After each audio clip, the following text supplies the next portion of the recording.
Okay. Well, I apologize about that. That was kind of a pain in the butt. The YouTube is constantly changing. It doesn't matter. You don't need to know my problems. You don't need to know my problems. Although you probably that's why you're here. You're here so far, so good, right? You're here to hear and listen to all of the shit going on in my life. I'm here to listen to the shit going on in your life. It's kind of like therapy. It's basically therapy is what we're doing. Therapy's good. You know what? I got to tell you something. I actually made a phone call. Hang on, I'm just getting this set up. I made a phone call today, and I kind of felt like I was calling, in a movie like the Bourne Identity, where Jason Bourne calls and he's like, "I want to come back in." Let me get that music off there. Where I called my old therapist today, and I said to her, "Hey, I basically said that. I said I want to come back in. I want to do some more therapy." And it was weird because, hang on, I'm almost there, guys. You will have my undivided attention. You know what? Fuck you, YouTube, you piece of shit. Stop fucking with shit. You get something that works, leave it the fuck alone. Oh, you just keep changing it. We're tinkerers, see? We like to tinker. No, you fucking make products. Leave it alone. It works. Yeah, I know the thumbnail's up. Hello, everybody. Okay, you have my full attention now. I apologize. Anyway, the point is, so I call my therapist and I say, "Look, I want to come back in." And she says, "Well, yeah, sure, of course. You can always come back. They'll always take your money." And it wasn't my talk therapist today. It was my medicine therapist. I said, "Look, I'm my psychiatrist." I said, "I have this feeling that I would like to be on medication. I don't think it's talk therapy, right?" And she says, "Well, tell me what's going on." And I says, I feel... here's what's interesting. To me it is, because I had always heard that depression, I have depression in my family. I know what that looks like. And I've seen it firsthand knowledge of people who I love who have had it. And these people, they can't get out of bed, right? I mean, they can't function. It's debilitating, right? And that was my relationship with depression. But so I said to her, she says, "Well, do you feel depressed?" I says, "No." I said, "I don't feel sad. I can get up. I can get things done. I can do things." She said, "Well, why do you need to be on medicine?" I said, "Because, I just feel like I could be more ambitious." And I said, part of it is getting older. She's older than me, so she's probably listening like, "You're not old, you motherfucker." But part of it's getting older, right? You're not going to be as, "I want to fucking conquer the world." I don't think when you get older, but at the same time, I look around at some of my friends and they still kind of feel like they want to conquer the world. And there's a part of me that says, I would very much like to have that feeling back. And how much of that is aging and how much of that is maybe some chemical shit going on. So, I'm sharing this shit. I'm sharing this shit because people don't know this stuff. People I don't know why they're ashamed of mental health checkups and things. I have been a fan of this stuff since I was a teenager. Not even teenager. The first time I ever went to therapy, I was in college. I was eating dinner with a friend of mine at Olive Garden. She says, "I think you're depressed." I said, "Really?" She says, "Yeah, you just sound like you're depressed." I mean, again, it wasn't this debilitating thing. I said, "Fine," so I'll go to therapy. And ever since then, on and off, I've been a fan of this stuff. I think mental health is crucial. Anyway, the point is, so that's what I've been doing today, dealing with that. So I'm gonna get on some. I think I'm gonna get on some Zoloft, and we'll see what happens. What's up, everybody? What's up? You know what? No. I told myself I wouldn't do it. You ever watch streamers and that's what they do? I'm not doing it. I'm literally not gonna say what's up to individuals. What's it matter? What does it matter if I single out Brian King, he of NeoGaf, and say, "What's up, Brian?" Who cares? You think Brian King really cares if I'm saying what's up? You think anybody watching this stream is like, "Oh, I'm so glad I took time out of my day to watch this fucking thing," and he's just singling individual people out that I don't fucking know. But I will tell you, Brian King in the chat says, "Corey Barlog looks older than I do these days." Well, I'm walking more. I'm exercising more. I'm watching my sodium intake. You know what I'm saying? So I don't know. I don't know what his health is like. I haven't physically seen Corey since before God of War 1 came out. Look, man, it's like being the president. That shit'll age you. Directing any video game, but directing any video game, regardless of scope, will fucking put some years on you, man. I got Mikey Garcia in the chat saying, fight the postmodern garbage. I don't know what that means. Thanks, man, for the subscription. I very much appreciate that. It's very kind of you. Fight the postmodern garbage. It fries your brain. I don't know what that means. I don't know what that means. The older I get, the more I find out, which is not, I'm not telling you something you don't know, that everybody on the damn internet has a goddamn opinion about everything. I have been in block fucking mode on Twitter like a goddamn whirling dervish. What? I have been. I had one guy come at me. What did I say? What did I tweet? I was saying, I don't know, I was praising some movie or something. What was it? It was today, so I can't believe I can't remember. I was praising, it was not Rise of Skywalker, but let's just assume it was Rise of Skywalker. And I'm like, oh, I like this. Oh, that movie's shit. And I say to him, dude, I didn't fucking ask you. I did not ask you what you thought about my opinion. And he's like, that's social media. That's what it's for. I'm like, no. If I say, hey man, I'm looking for some feedback on this. I really liked Rise of Skywalker. What did you think of it? That's when you fucking chime in. But if I'm like, shouting from the rooftops on my account going, dude, I fucking loved Rise of Skywalker. It's shit. It's crap. Fuck you, motherfucker. And he couldn't get it. I finally blocked him. He couldn't get it around his head. Or he couldn't get his head around it. Sorry. Of why he's like, well, why, what's the problem? I'm like, the problem is you're an asshole and you don't even, the real problem is you're an asshole and you don't even recognize what an asshole you are.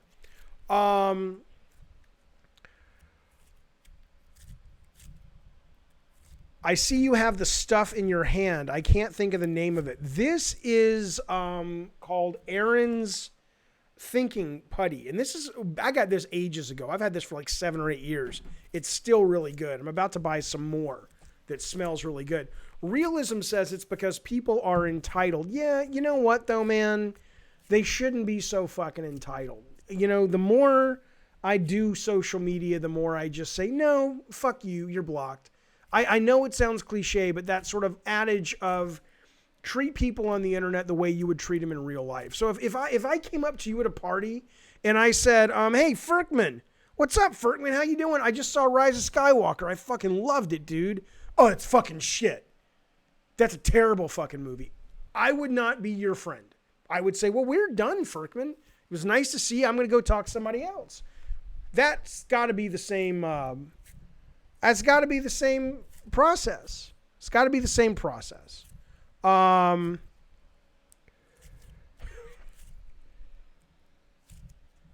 look, realism's funny, fellas in the chat. So the last thing realism typed is people are entitled. Do you know what he typed above that? The thing he typed previously? Jade Raymond still looks good. You know what? If I was Jade Raymond, I don't know how that woman does it. She happens to be an attractive woman. She's an attractive lady. Big fucking deal. There's a lot of attractive people. She's one of them. Working in video games. I swear to God. People, even that commenting on people's goddamn looks. Commenting on in this day and age, how shitty this video game industry has been treating women, it sounds like. You hear about what's going on over at Ubisoft or whatever, and then they put out this fucking message like, we're going to do better. Really? Why was it so hard to do right in the first place? I've run 2 companies before. Never once did we sexually harass people. Never once did we sit in a fucking conference room and compare measurements of the women we worked with. The fuck? I'm not on a soapbox. I'm curious. I apologize, but I'm curious. What do you think that is? What do you think that is that a man comes into the workplace and literally thinks,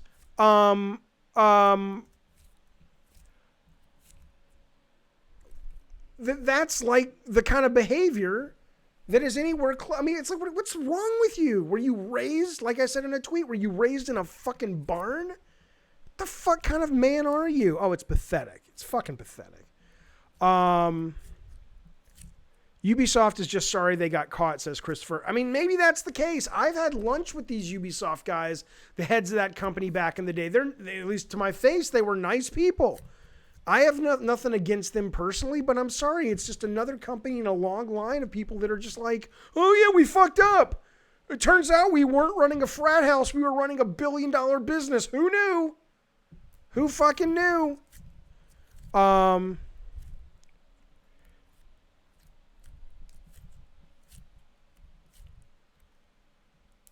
They were raised by crap parents, says Fictive. Maybe they were. I don't think so, Nadine. Nadine says if you give people power, they're probably going to abuse it. I didn't abuse it when I had companies.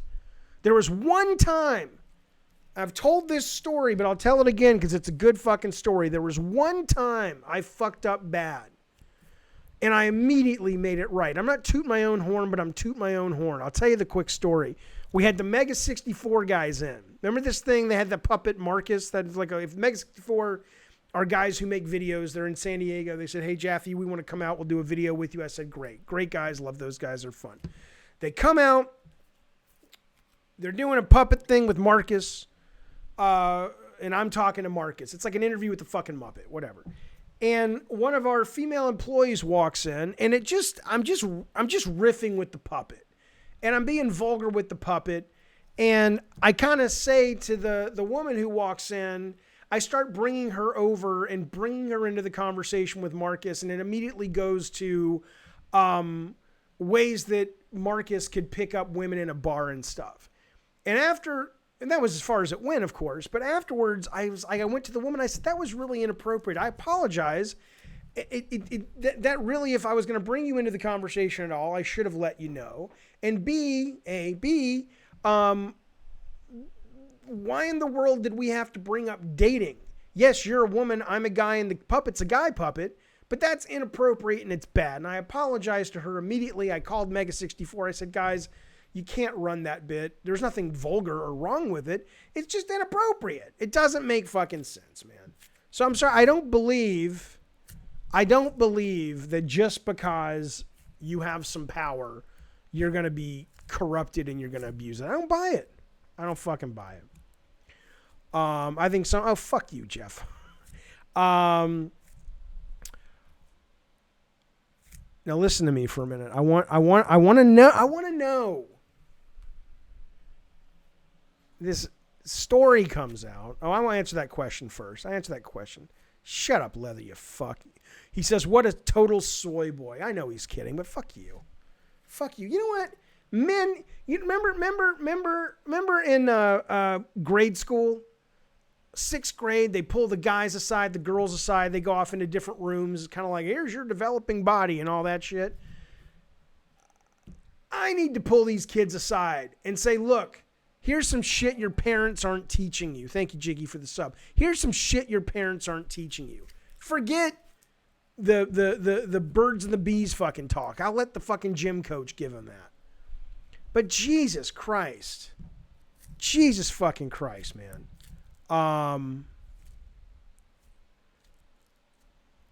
mean, look, I'm not a man hater. I don't hate my gender or anything like it, but I swear to God, man, some guys are just, a lot of guys are fucking dicks.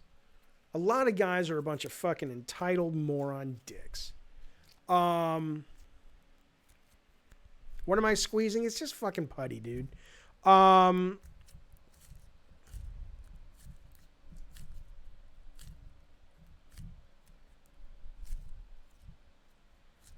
Am I buying Ghosts of Tsushima? Okay, let me answer that question.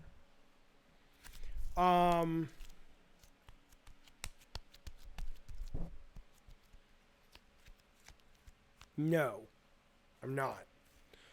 And honestly, I don't know why you are either. That's the God's honest truth, if I may be so bold. Now, I love that developer. I love the theme of that game. It looks visually awesome.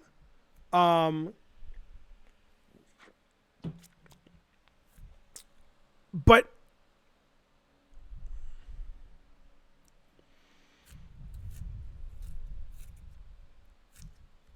why? Why am I going to buy that game? Seriously. What do you, I mean, and I don't mean this disrespectfully at all. Out of all the Sony first party games recently, that's the one that I'm most interested in. Because I love the theme, I love the developer. But it's just another it's another open world game. It's another open world game where I go around, I collect things, I fight guys, I build my character up, giving them different power based on RPG branch points. Ultimately, that's what the Sony marketing department so far has said. This is what this game is. And again, beautifully made, beautifully executed. Anybody on that game should be proud to the moon and back about how great that game looks and everything. But are you buying it? And if you're buying it, why? What do you hope to get out of that game that you haven't experienced 50 times before? I think a lot of people just buy games because it's habit. I think a lot of you guys just buy these fucking games because okay, so Strong Jawline says, I like those games though. Okay, that's fine. I'm bored of those kinds of games. Totally fine. Then that's wonderful. That's great. If you're like, no, I like everything you've just described, Jaffe, I like. That's great. So my answer is, though, no. I don't think I will be playing Ghost of Tsushima because I don't dislike those kinds of games. I'm just tired of them. I'm tired of having those experiences. You know what I'm playing right now? I'm playing the shit out of right now. Is a fucking mobile phone game called Grindstone on Apple Arcade, and it is phenomenal. And not only is it just well done and well made, but I haven't played a game really like it before. It kind of takes Disney's Tsum Tsum and makes it more slower paced and adds more meta strategy to it. And it's like, oh, this is cool. This is different. My part of my brain, that's the abstract part that's digesting play mechanics. I haven't had this misplayable meal before. So anyway, yeah, I won't be playing Ghost of Tsushima. I'm not really interested. But you know, good for you if you're excited. That's great. It's always great to have a game you're excited by.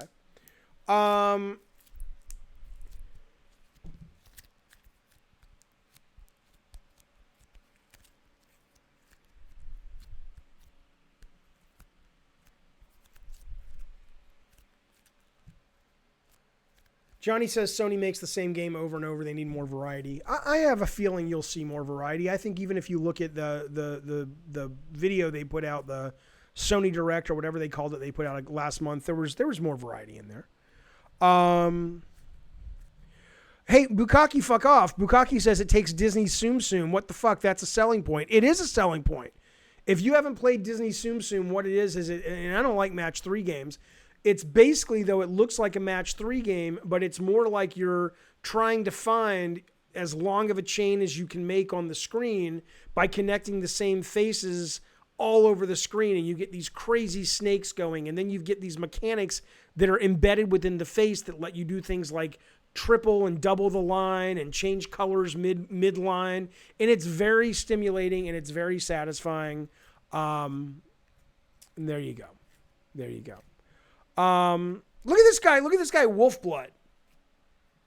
This is what I'm talking about. Wolfblood took time out of his day to say, let your hair grow out. Why don't you, you might as well, what a rude thing to say to a human being. I clearly did this myself for quarantine. I didn't want to go out. I didn't want to risk getting sick.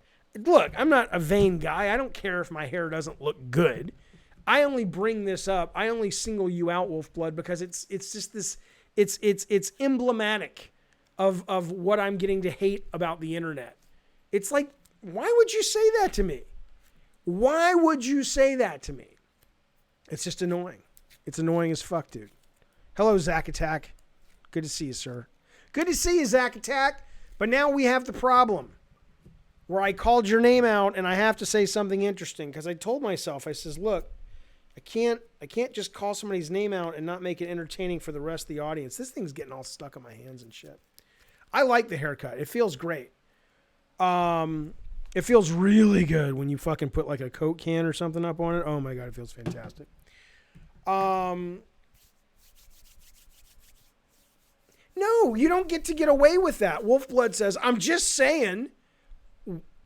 No, you're a dick. You're a dick. Bottom line. Bottom line. And now he said, now it looks good, does it, Wolf? Yeah. I'm not, again, it's not like you've hurt my feelings because you don't like my haircut. It's more, I'm fascinated that you would have the gall. Why would you, it just seems so, like, look at Victor. Victor says, does Tsum Tsum still use that crappy line connectivity? I just told you I liked Tsum Tsum. Oh, yeah, that Tsum Tsum game, yeah. Is that still use that crappy shit that's crappy? Do you guys have any friends in the real world? This is what I have to know. Because if you treat your friends like this in the real fucking world, I can't fathom they spend any fucking time with you. I can't fathom it.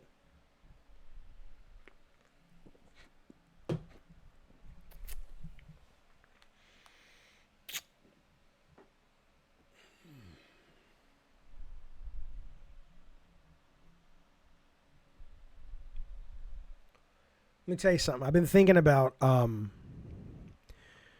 what job I'm going to do next, right? I don't know what it is yet. I'm kicking around some stuff. As the stream began, I told you guys I'm going back to my therapist. I'm going to get on some Zoloft or Prozac. I think I'm feeling like a little down lately. Not like sad, but sort of unmotivated. So I'm hoping that'll help. But I've been spending a lot of time sitting out on the deck lately, listening to the crickets, looking at the stars, and being very introspective and figuring out what it is that I want to do next. Chris Wilkerson says, I'm going to be a barber. Fuck you, motherfucker. So anyway, though, here's something I came to. I'm going to tell you something. Matt Parsons, first super chat of the night. Thanks, pal. I appreciate that. He says, look, don't listen to him, Papa Jaffe. You look fine as hell. You goddamn right I do, Matthew. Thanks, man. I appreciate that. So I'm thinking about what I'm going to do next. And you know what I started thinking? And I might go back in the game industry. I don't know, Cracked Rearview. I don't know yet. But let me just tell you something. So I'm thinking about jobs I've had in the past. And do you know one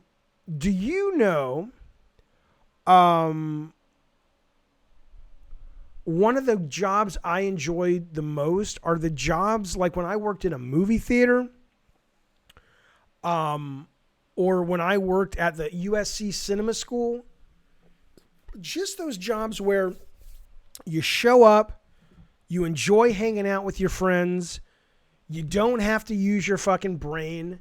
I've been using my brain hardcore for 25 years, professionally speaking.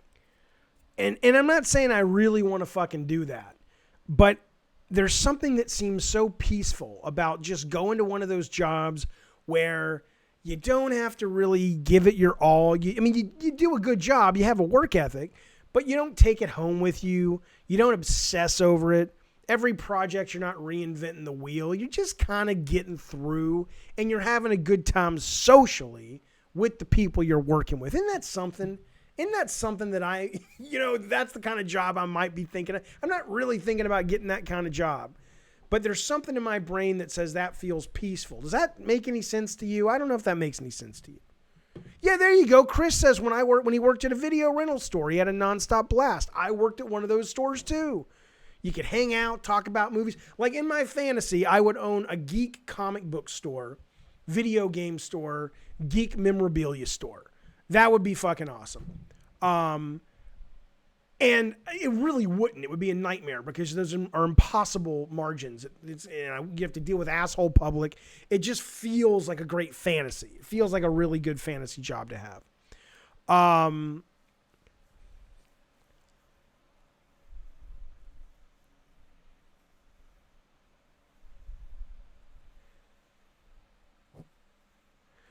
Josh says he works in a warehouse for a major city transportation authority.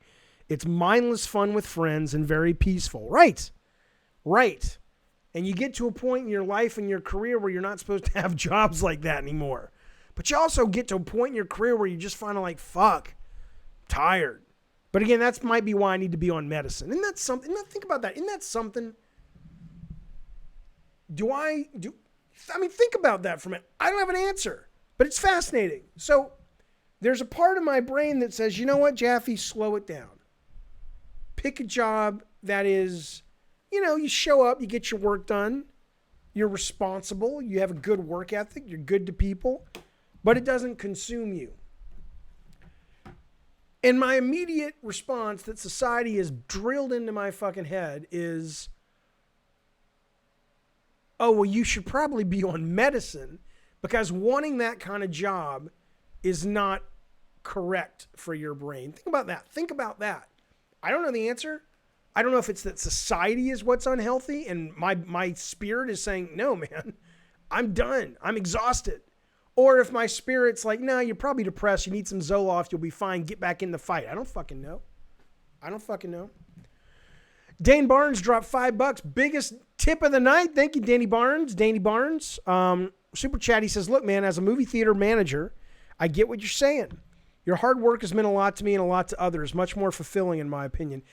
I loved working at the movie theaters, man. I loved it. But I could see after about 4 or 5 months going, okay, maybe I want to do something else. I don't know. Do I have enough saved to retire? No, I don't. I have enough saved that I'm good, but I don't have enough saved to retire. Blind Archangel says he drives a forklift for 60 hours a week. And it's fun. Oh, now he's got emoticons that make it look like he's being sarcastic. I don't fucking know. Oh God. Golf Franchise, thank you so much for the $5 super chat. He says, work at GameStop. I don't think I will. Thank you very much. No. I would get fired the first fucking day, man. Jaffe, do you ever regret trying to strike out on your own instead of working for Sony? No, never. Because I would always regret it. I would always wonder I would have always regretted not having taken that chance. I would never have forgiven myself if I hadn't started to create businesses with Scott Campbell and then with Nick Conanellis. I would be like, no. It's not, no regrets at all.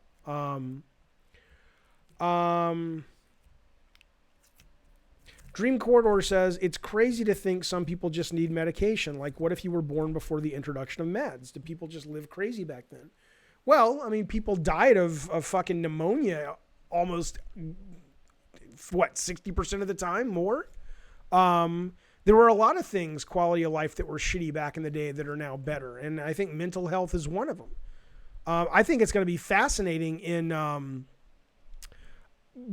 100 years when we're able to sort of cure chemical mental illness by just looking at individual brains and going, oh, this is exactly what's happening in your brain and this is the problem here. It's a total custom cure for your brain. Whereas right now, the best way I've heard it described is when you take something like Prozac or Zoloft or whatever, it's like trying to put oil in your car, like you need an oil change, but you basically crack open a barrel of oil and you just pour it into the entire engine. And yes, some of that oil is going to get into the place it needs to be, but a lot of it's just going to spill out willy-nilly all over the place because we don't have the fidelity of working with the brain at that level that we can just kind of heal people like that. But,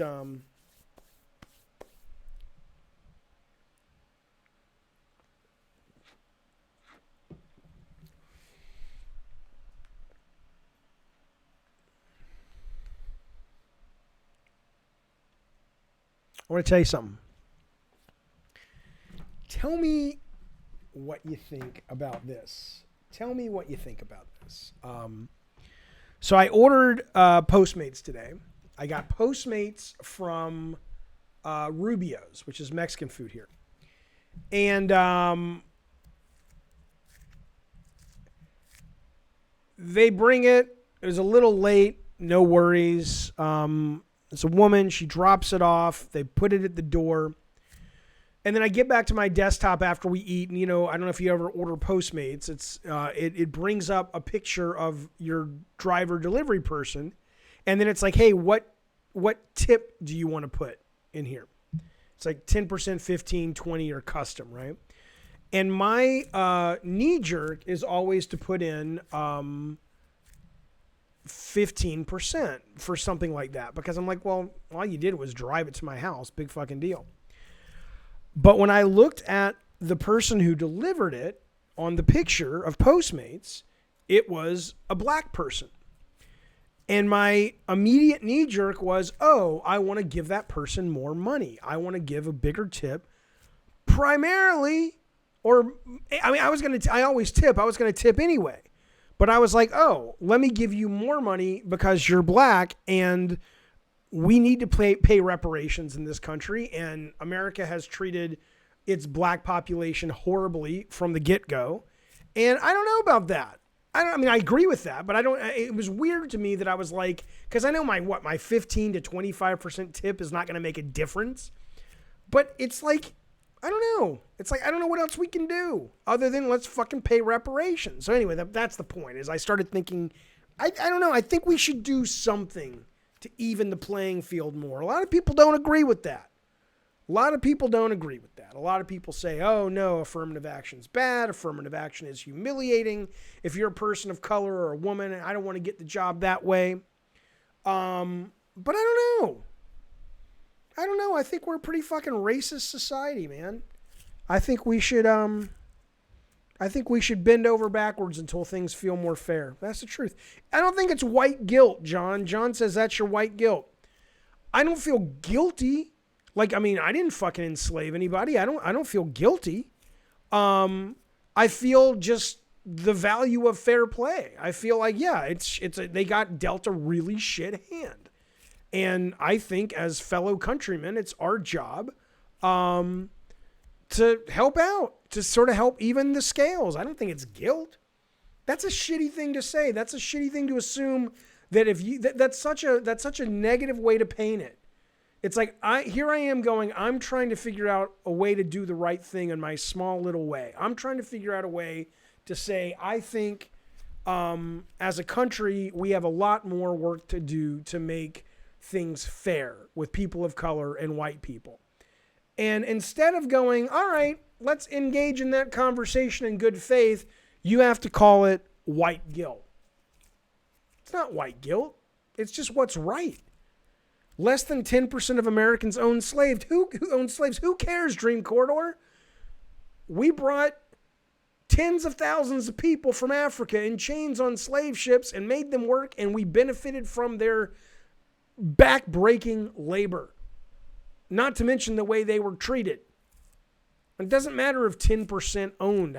Probably less than 10% were Nazis in Germany. But you still have Germany stepping in and saying, hey, what we did as a country was wrong. We want to fix it. Sadness says, I don't feel like inverting racism solves it. Are you a black person? If you're black, you have a dog in the fight. But how do you know what solves racism? I don't know what solves racism. No, that's bullshit, Krusty. That's bullshit. Krusty says, your ancestors may not have had slaves. Mine didn't. They weren't over here at the time. We had nothing to do with it, and reparations can be detrimental. We have everything to do with it because we benefit from it to this day. We benefit from it. I don't want to get on my soapbox. But we benefit from it. Watch the fucking movie 13 on Netflix. We benefit today, not just from what was built in the past. We benefit from the fucking slave labor in prisons that corporations take advantage of. And the prisons are, especially the ones that are private, are predominantly stocked with black people. You're not getting special treatment, James Gilchrist. James Gilchrist says, I'm a black person. I don't want special treatment, just to be treated with the basic level of respect. You being treated with the basic level of respect should go without saying. No one should bend over backwards. I'm not tipping this woman because I'm trying to treat her with respect. I tipped this woman more, and I treated her with respect because she's a human being. The advancement of money, the reparations, the help, has more to do with the fact that black people in America have gotten a bum deal. And if maybe the white people who have more of the power, more of the resources don't help even the playing field, it's going to be harder to get to a place where we're all equal. Anyway, whatever. Shut up, Kevin Bacon, you fuckhead.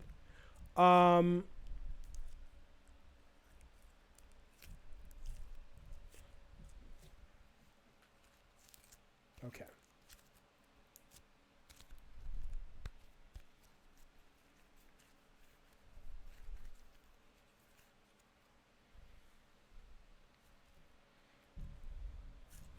Johnny wants to know if I'm a left-wing social justice warrior. I don't know what that means, man. If you want me to engage in that conversation, you need to work a little harder on... what does that mean? I want to tell you something. I want to tell you something that's fascinating I saw today.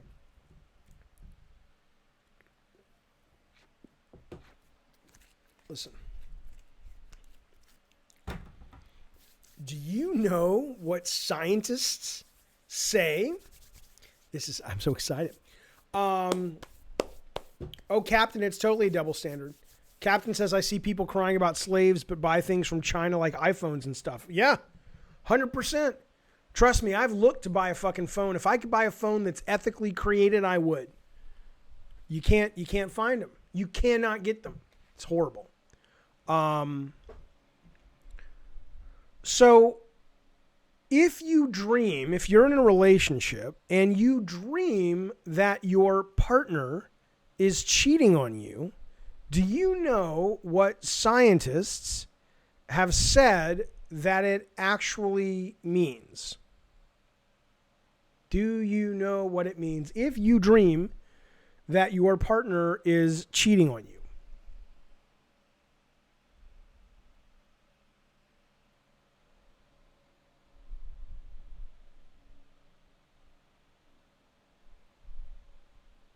I will tell you. Scientists say it means your partner's quite probably cheating on you. Because they said that studies show that when you dream about that, your subconscious has a lot of subtle cues that your conscious mind isn't picking up on.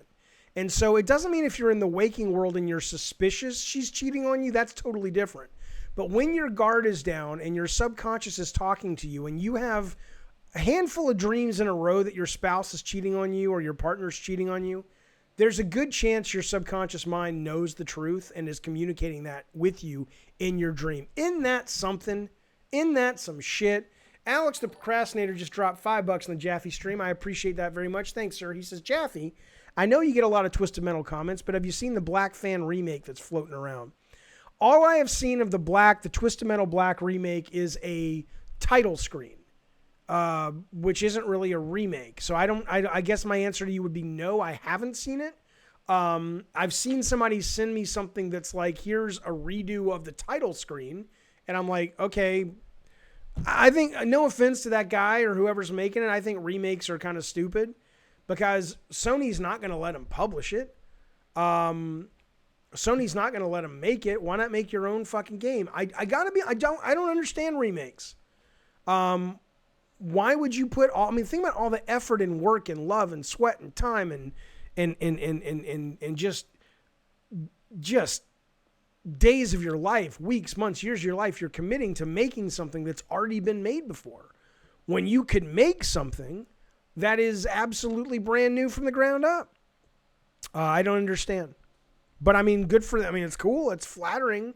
They want to remake a game that we worked on. That's pretty cool. Would you ever rebuild Bartlett Jones, says I'm Hotep, around a game concept someone else would shepherd while you step back? I think it really depends. I think it absolutely depends on what the concept was and what the relationship with the person was. I think it absolutely depends. That's different. Jimmy Gilchrist says Blue Point Games makes a living off remakes. Yeah, but they get paid to make them and Sony's going to market them and Sony's going to sell them. I'm talking about someone that as a hobby makes their own remake of someone else's game. If you're doing it as a learning experience, I think that's pretty fucking cool. But if you're just doing it, like, I don't know why this guy's remaking Twisted Metal Black. Like, why would you do that? I don't get it.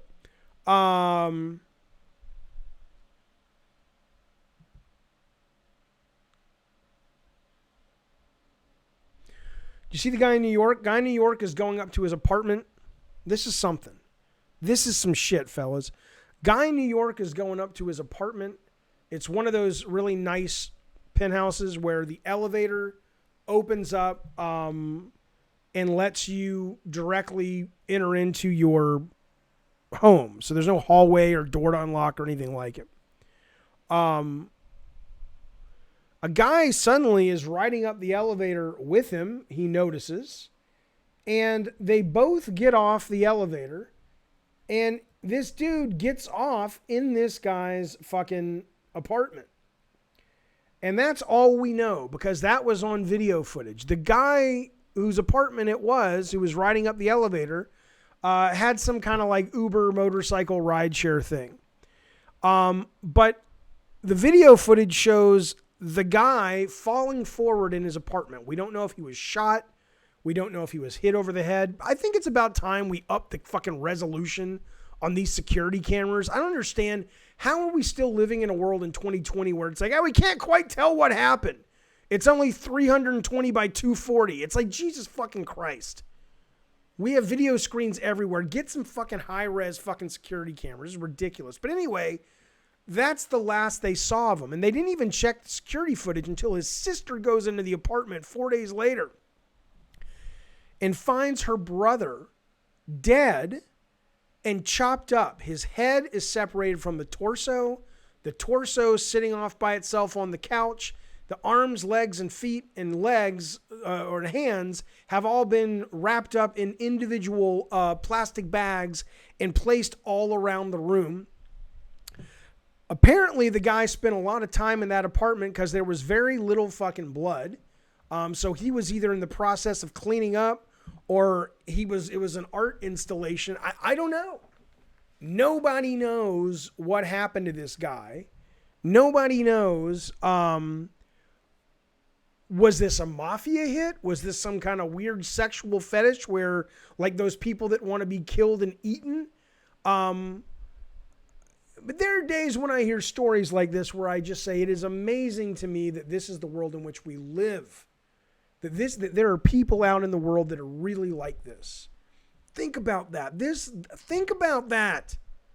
This guy who rode up in the elevator with this CEO of this tech company, he was somebody's baby. He came out of some lady's vagina and was, we assume, cuddled and shown fucking Blue's Clues and sent to summer camp. Or not. I mean, who knows? But that human's brain took a path that ultimately led him to be able to do that to another human being. We are sharing the planet. Look, 90% of people watching this stream are lurkers. They don't type. Totally fine, by the way. I'm a big fan of lurkers. I lurk in streams all the time. One of you motherfuckers watching this could be that kind of person. And I know we're going to get somebody, it's me, seriously. They're not going to say it. One of you people, how close do you think you are? How close do you think you are? Is there anybody in the chat watching this that thinks you're that you could be that? That it would just take a nudge, like they say in Raiders Lost Ark. It would just take a nudge to shove you out of the light and into that place of darkness. I find that fascinating. Terrifying and not terrifying, but fascinating. Golf Franchise, $5 super chat. Thank you, sir. I appreciate it. He says there was a note left that says, do you like Phil Collins? I get the American Psycho reference. I appreciate it very, very much. Jaffe, are you going to be on YouTube full time now? I don't know, Wolfblood. Depends. It depends. People over here on YouTube don't like my haircut, so I don't feel so welcome here. I think it fucking depends.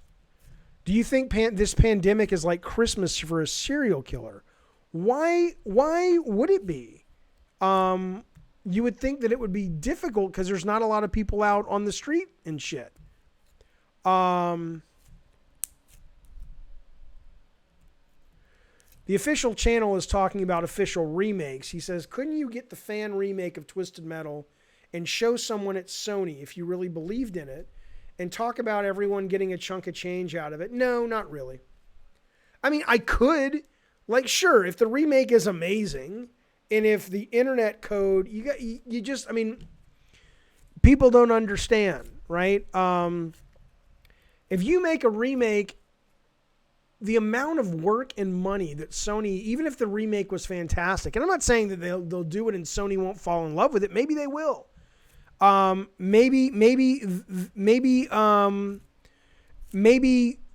this remake will be so compelling, it will be the thing that pushes Sony to say, hey, maybe there is viability still in Twisted Metal. But you got to think about it. Sony then is going to take one or two producers. Those guys make, $120,000 a year, give or take, up and down. They got to put that on the budget. You've got to integrate all of the internet code into like matchmaking and back end and all kinds of shit to work on the Sony systems. It's not a cheap thing. You don't just send it to Sony and it works. It's possible that it works on Steam. I mean, look, a great game is a great game, and Sony's a smart company. And if you were to make a remake and you were to risk it and roll the dice and it ended up being great, anything could happen. But look, if I'm a guy making a Twisted Metal Black remake and I'm talented enough to make something good, I wouldn't be doing that. I'd be making my own goddamn thing. I'd be calling the shots. But that's me. That's me.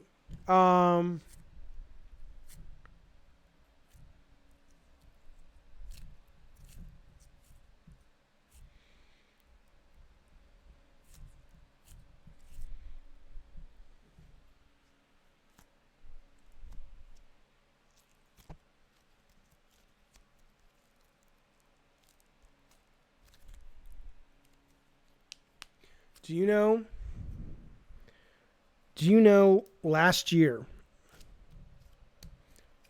what these are the names that parents regretted giving their children? You want to know the top 5 names last year parents regretted giving their kids? I'll answer that in just a second. Matt Parsa says, are you anticipating any game at all? No. I mean, like I said, I wasn't anticipating Grindstone, but I found it and I loved it, and I'm playing it. I'm addicted to it right now. I adore that game. But no, Matt, I'm not. I'm You know what? I think WWE just announced kind of an arcadey wrestling game. I'm kind of excited about that. But I don't. And there were some games they showed at the Sony PS5 reveal that looked pretty cool. But yeah, I don't really respond to games that way anymore. I'll play games all the time, but it's not like, it's so rare that I see a game. Like, one of my favorite games the last 5 years, as some of you guys know, is the game Dusk. Well, if somebody had shown me a trailer of Dusk, that wouldn't be like, I wouldn't suddenly be like, oh my God, that's in my top 5. I'm excited. I'd be like, nah, it looks fine, right?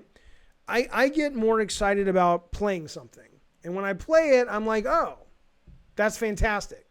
But just watching some trailers, no, I'm not that interested. I don't even get, no, I'm not excited for Bug Snacks. I'm really, ugh. Listen, I'm a cranky old man. What do you want?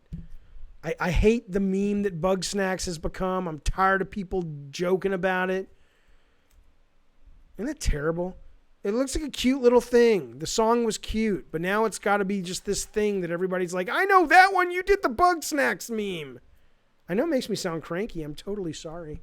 Just the way it is. It's the way it is. Carry on. I am excited about that. I played the demo of it, and I liked it. I didn't love it, but I thought it was cool.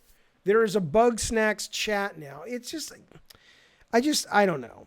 Maybe I'm just too much of a cynic, fellas. I hate when things become a thing without earning the right to be a thing. Bug Snacks is basically a video. No one knows really what the game is. It looks kind of clever. It's a cute song. That's it. And now it's like, let's make it a fucking thing. No, let's not. It's terrible. I'm such an asshole. Bug Snacks is the game of the year every year, though. Yeah, says John Johnson. I don't know. Am I a fan of VR? Yeah, I am. Thank you, Mario. I appreciate that. He sent us not only a $2 super chat, which is very generous of you, sir. He sent us the first sticker of the night, and it's an animating sticker, and it says cool. And by the way, okay, so Bukaki says boomers hate things that make the youth happy. I will tell you something. Here's some truth to that. You're not entirely wrong.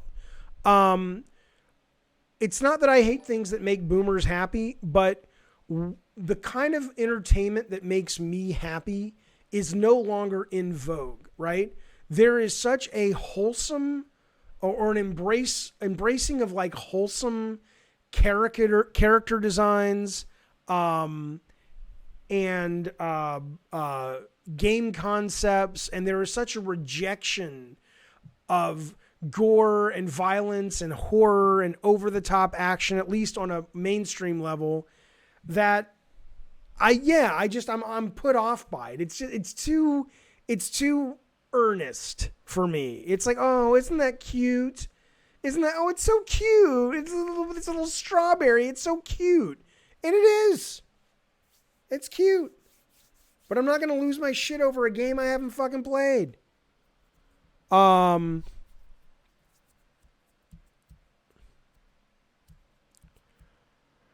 The witchy lady says, what I hate are things that become a thing because they're related to another thing, rather because then they stand out on their own. Yeah, I'm with you. I love when things become a thing if it's genuinely fucking cool. I'm in. 100% in.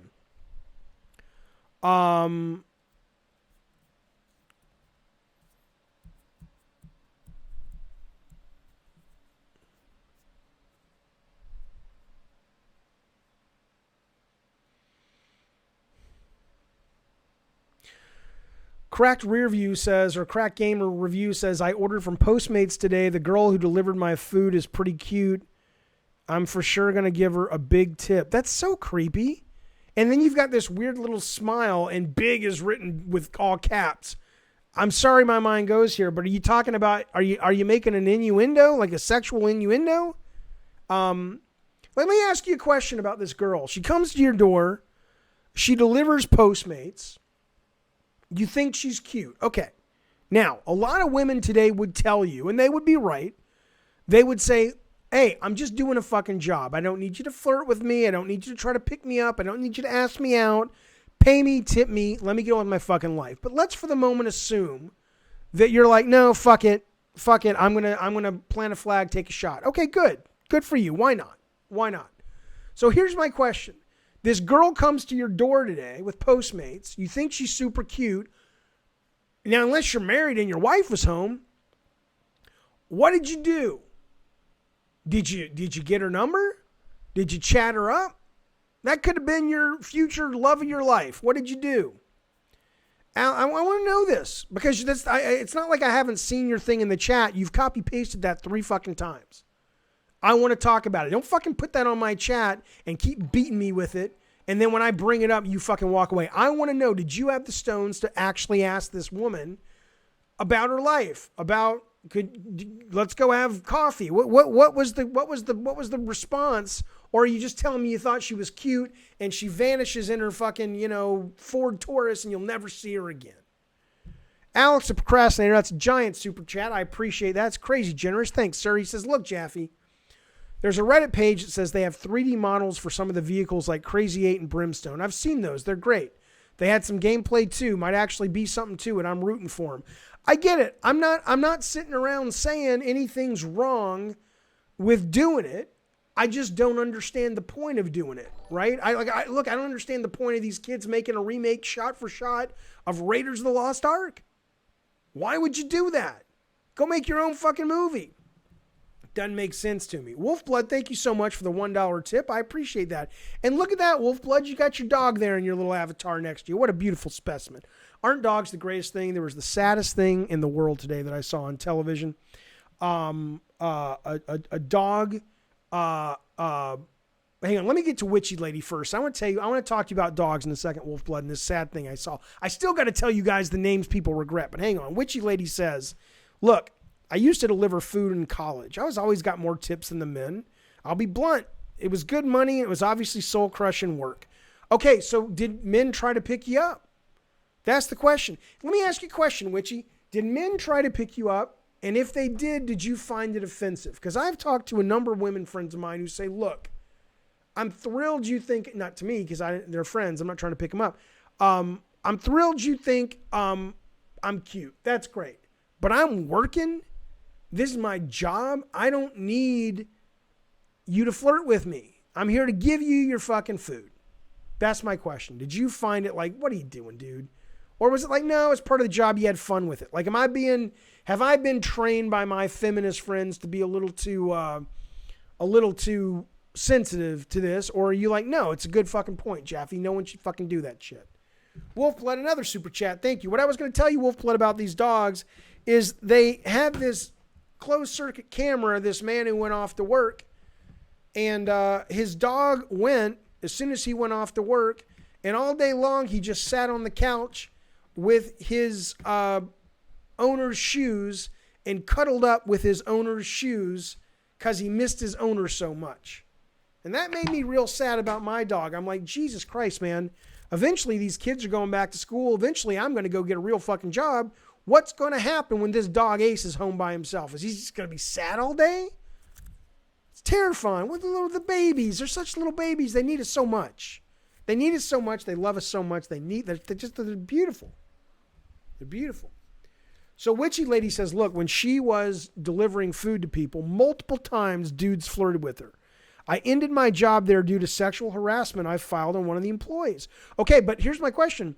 When you were delivering food and dudes would flirt with you, did you find that offensive and problematic? Or not I get that if you're at work and people at the office are doing it with you, it's like, hey, that's bullshit. But if you're actually out in your car and driving around, was that a problem? Or was that like, no, that was just part of it. I didn't mind that at all. That's what I'm curious about. Dogs don't have a sense of time, says Bukaki. I don't know.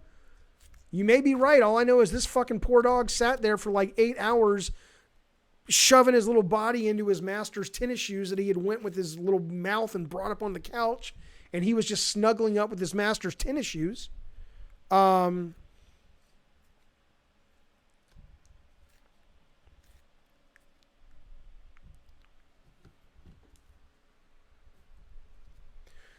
Sadness says Jaffe's talking about getting a real job. I assume he means the unstable and stressful world of game development. Yeah, that's what I mean. That's exactly what I mean. If I go get back into video game development, I have a couple of things I'm working on, but I don't know what I'm going to do yet. That's why, again, I opened the chat and I said, look, I'm going to a therapist. I need help. I'm not ashamed to admit I need help. I can't figure it out on my own, okay? I've tried. I put up a video a couple of days ago on this very YouTube channel about, is God talking to me and giving me career advice? I must have had 6 people from my past call me wanting to talk to me about that video. Now, every single one of them said, I can relate, Jaffe. So maybe it's a midlife thing. They're like, I can relate to that video, Jaffe. But I also wonder if some of them looked at that video and were like, I was like, you guys know I'm not like going to jump off a fucking bridge, right? You know, I'm not like, in a bad way. I'm just, I like to share. I like to share the process. I don't think sadness as therapy should be normal. Absolutely. People don't share the process enough. They're ashamed of it for some reason. You think I'm fucking ashamed that I need some therapy? You think about this for a goddamn minute. I'm serious. You think you don't? You think if you've wandered on this earth for more than 20 years, news tip, pro tip, motherfucker, you need some therapy. Life's confusing. Life's hard. Don't fucking, man, I'm perfect. I'm just never sad. Everything's always great for me. Fuck you, you fucking liar. Christopher Gorley says, $2 super chat. Thanks, sir. You don't need help. You need Diet Coke. I do need help. I have no shame in admitting I could use a professional to sit down with me and say, let's talk, Jaffe. What's going on? Witchy lady says, going back to remember she was delivering food for people and she quit that job. Sexual harassment. She says, look, it became a personal issue for me, the guys that were flirting with her. She has to go back to certain customers who requested you. Ugh. And I'd have a pit in my stomach the whole way there. Oh, I'm sick. So, I mean, did you feel safe, or it was you felt safe, but it was just like, dude, yeah, I get it, man. I get it. Oh, shit. Witchy's saying her boss showed pornography to her at work, saying that you look like the girl in the video. Then asked me to do a pantomime of the porno, egging you on to blow kisses to the chef. What the fuck is wrong with dudes, man? What is wrong with dudes? You know, men just aren't raised well. What the fuck? The fuck? I don't get it. I was raised by a good fucking dad, man. Some of you guys are raised by shit. Seriously, let me ask you a question. Is anybody in the chat listening to what happened to fucking Witchy and going, what? No, it's kind of fun. And if so, I want to talk to you. I want to know how you were raised. The fuck were you? Who raised you? Who sat you aside and said that's appropriate? Don't you know how shitty that makes somebody feel? Whatever. I'm not gonna be on a fucking soapbox. You know what I'm saying? But come on, man. God damn. The guy was testing the boundaries, Krusty. That guy wasn't testing the boundaries. He was well outside testing the boundaries suggests that he was kind of like he was skirting what was appropriate. He was well beyond appropriate. Jesus Christ, man. Your curses are being blocked. Oh, hang on. I'll fix that. Apologies. Hang on. It's because I got the wrong chat on. I always do it. Joe says his parents raised him well. Good for you, man. I had a crazy home life, but my parents were fucking good parents. I'll tell you that shit right now. Let me tell you something. Speaking of my parents, I talk about my dad dying a lot. Shut up. But let me tell you something. Oh, no, the names. I got to tell you the names first. Hang on.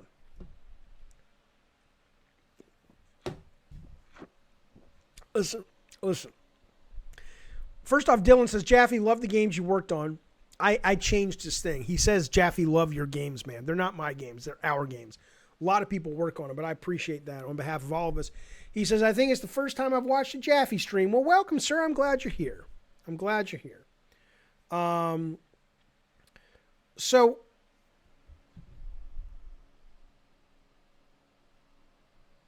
you filed a lawsuit against the guy, Witchy, and you won the lawsuit, and you used the money to pay your way through college. Good for you. That's awesome. That's the way to do it. Nice job. Okay, listen to me.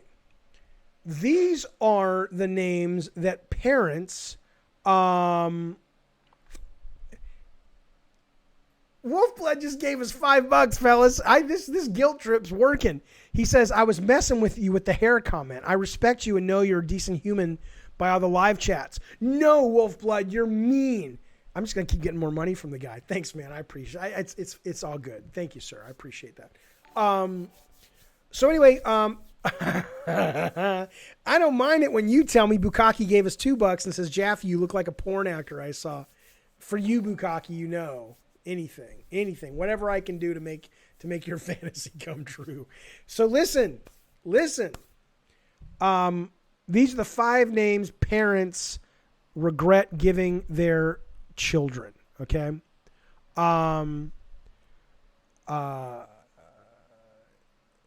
From number 5 to number 1. Okay. Where'd it go? I know, here it is. Okay. Number 5, Xavier. Xavier's kind of a cool name, but they regret it. We were going to name our kids weird names at first, like Karma, Dharma, Rain, Huckleberry. I'm glad we didn't, but I'm glad we didn't. Although my son now changed his name, so his official name is Calvin Jupiter. Calvin Jupiter Jaffe, which I think is the coolest fucking name ever. I think people should do that. I think people should absolutely feel free to change your fucking name all the live long day. Whatever you want. Whatever you fucking want. All right, listen. Xavier, number 5. Number 4 is Rihanna. Okay? Number 4 is the name parents regret the most giving their kids is Rihanna. Number 3 is crazy. There are enough parents that literally name their baby, baby. They name their baby, baby. So if I had a baby and name a baby, baby, the baby's name would be Baby Jaffe. So Xavier's number 5. Number 4 is Rihanna.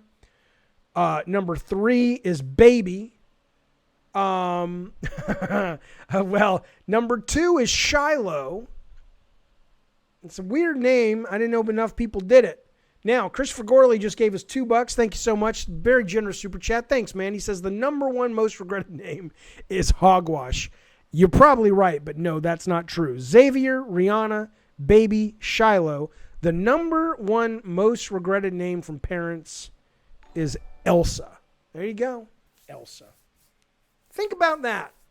That you would watch the fucking Disney movie Frozen and you would say, let's name the baby after the goddamn cartoon show. It's kind of crazy. Why Jupiter? Why did my son name? Well, because he picked the name Calvin, and I don't know why he picked the name Calvin, but there you go. And I said, Calvin, you're going to change your name. Why don't you do something dramatic? Especially right now, he says he wants to be a musician. And he's like, all right, well, I'll make the middle name dramatic. And so the middle name became Jupiter. So it's Calvin Jupiter Jaffe, which I think is pretty goddamn cool. He's a cool kid. Both my kids are cooler than I ever was, which I have to assume they get from their mama. But it's amazing. It's amazing how my children are cooler than their father. It's kind of cool. Like, I mean, they're nice kids, so they would have been friends with me in high school. But I wasn't that cool in high school. Does my son have interest in Queen? You goddamn right. He's a very big fan of Queen. We were out at the dog park at 1 a.m. the other night, me and him and my daughter and the dog, and he was blasting Somebody to Love from Queen. Yeah, total fan. Freddie fucking Mercury. Goddamn, Freddie fucking Mercury. Come on now.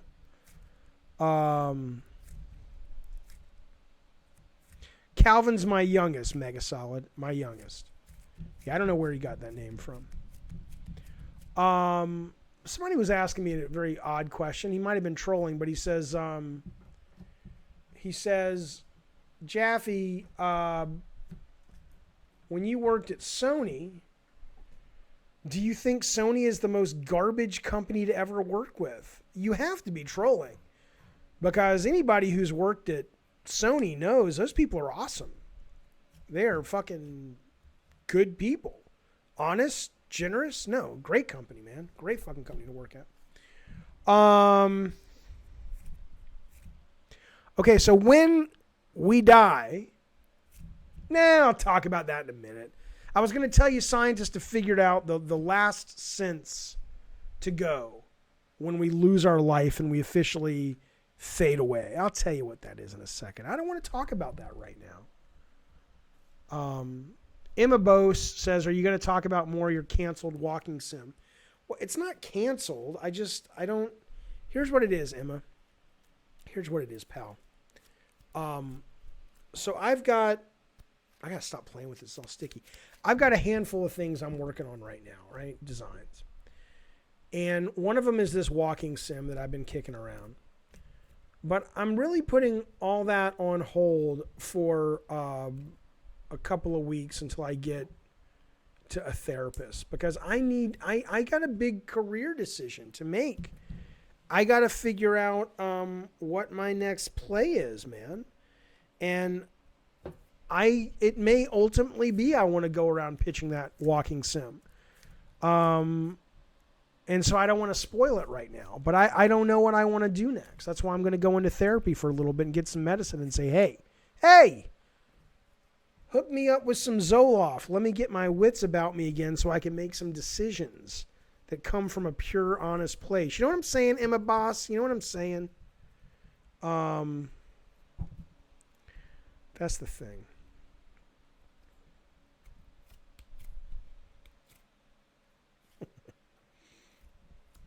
I have not played Doom Eternal yet, no. It looks great, but you know why I didn't play it? I didn't play it because a lot of people, and I love the first remake of Doom, whatever it was just called, Doom, 2017's. I think it was 2017. But I didn't play it because people told me that there was something really weird about the cadence. It wasn't just like you get lost in the shooting. It was like you're constantly having to sort of, it was almost more like a combo-based shooter where you're having to sort of up your damage or weapons by like going into a room and planning what you're going to shoot and shoot it in the right order to sort of chain things together. And I was like, I don't want to play that.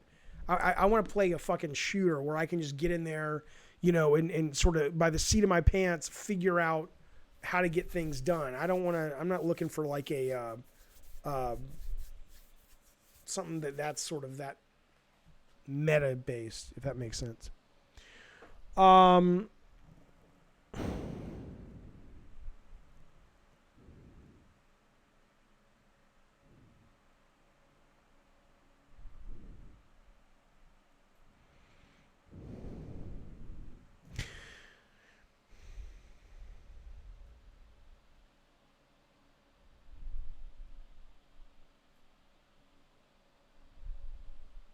Yeah, Ferkman, a bit like Bulletstorm, which I don't like. Dusk, no, not like Dusk. I love Dusk. If one of your kids wants to be in the music business, says Joe, do you compare it to the ultimate success? No, I don't. I think you guys, man, first off, to answer your question, no, I absolutely don't. I think if one of my kids goes into the music business and they can make a living at it, whether they're a studio musician, and then maybe if they want to write their own songs, they've got like a little fan base online, or if they are just a struggling musician their whole life, but they're happy. As long as they're fucking happy, I don't really care. So, but the thing you have to understand that I have gotten to understand as I've gotten older, and this applies to all entertainment, including video games. Damn, Wolfblood's on fire with the cash tonight. Thanks, pal. I'll answer that in a minute. Is so much of what makes something successful is marketing and PR and money. I've said this once before, but if you ever go to Comic-Con and you walk the far left side of the booth of the exhibit hall, you see like Fox, Warner Brothers, Lucas, all the big name brands, and you see all their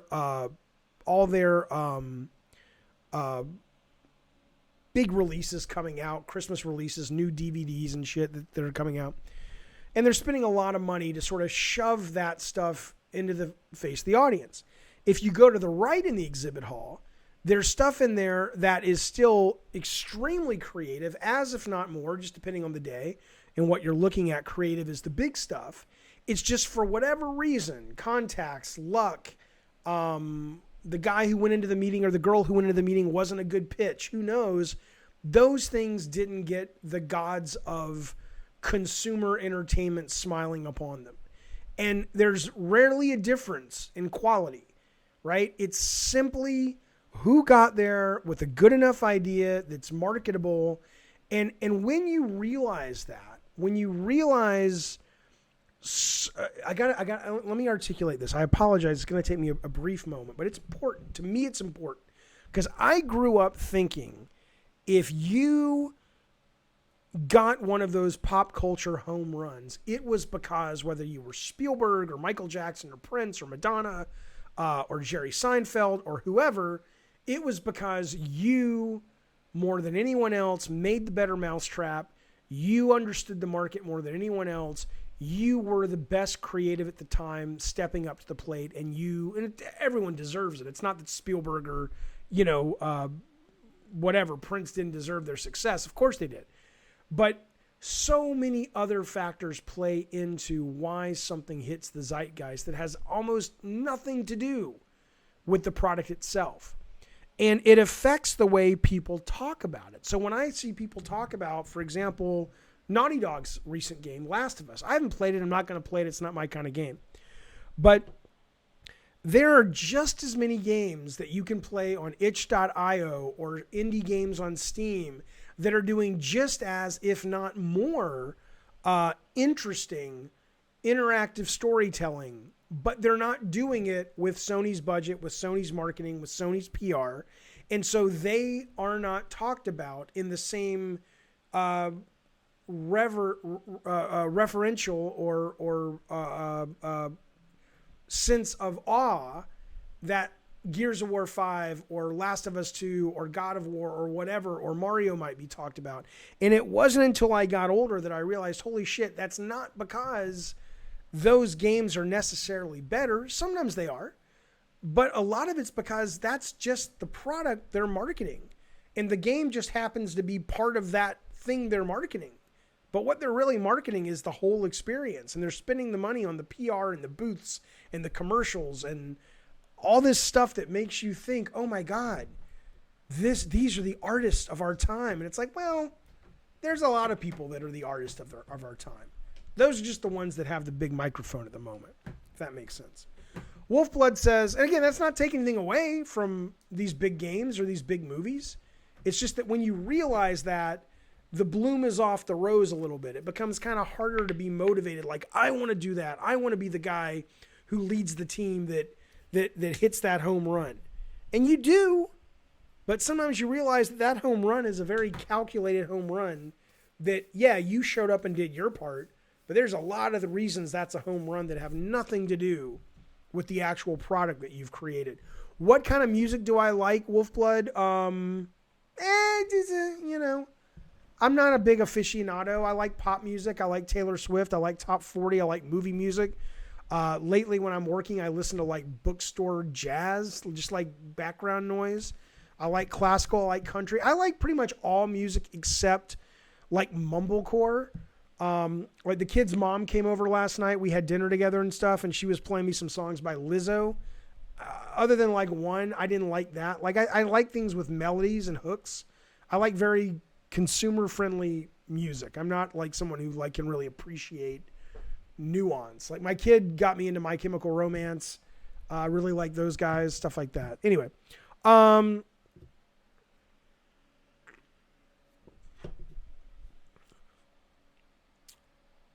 look at the chat. 1 second, fellas.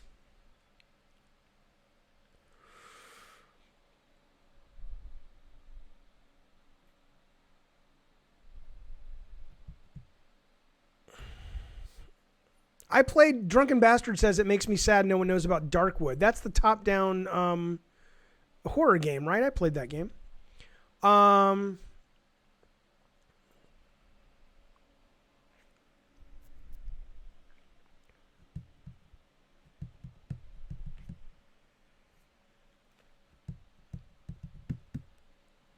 Was I ever a fan of point-and-click adventure games? I was. Back in the day, I was. I don't really like them now. They're a little too slow-paced for me now.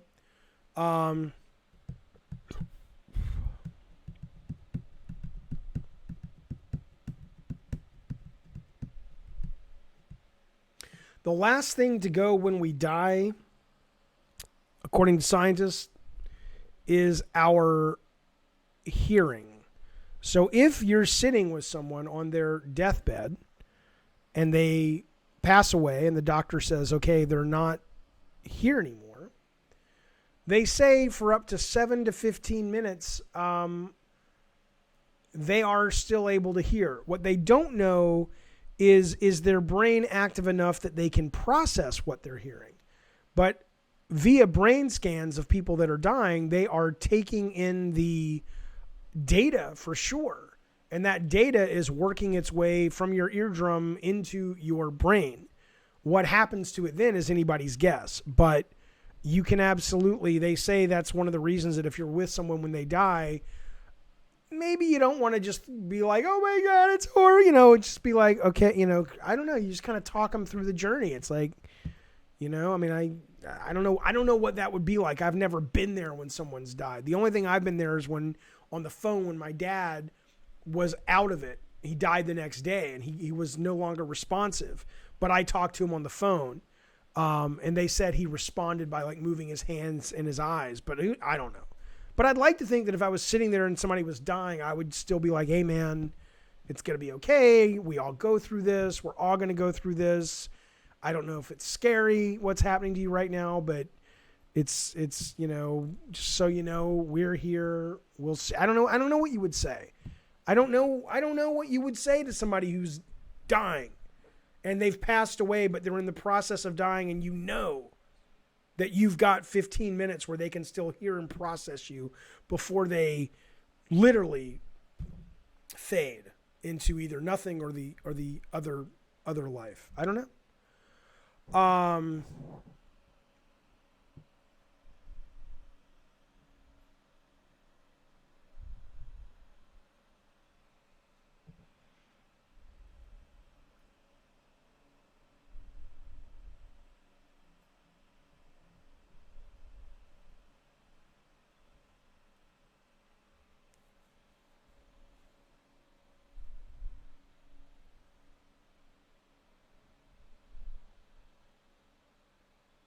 Wolfblood, thanks, sir. $2 super chat. He says, hey, check out Susie and the Banshees.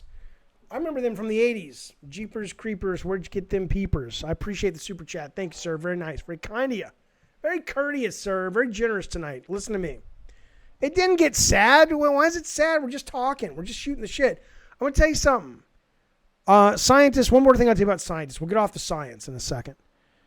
Scientists came out today and they explained why people are not wearing masks. Would you like to hear why people don't wear masks and the excuse or the reason that science has come out after doing a study of why people are not wearing masks? I will tell you, but I want to address Frozen Grenade, who just gave us the biggest super chat of the day, $20. I appreciate that, man. Thank you so much. He is the guy who is leading up the Twisted Metal remake. Here's what Frozen Grenade has to say.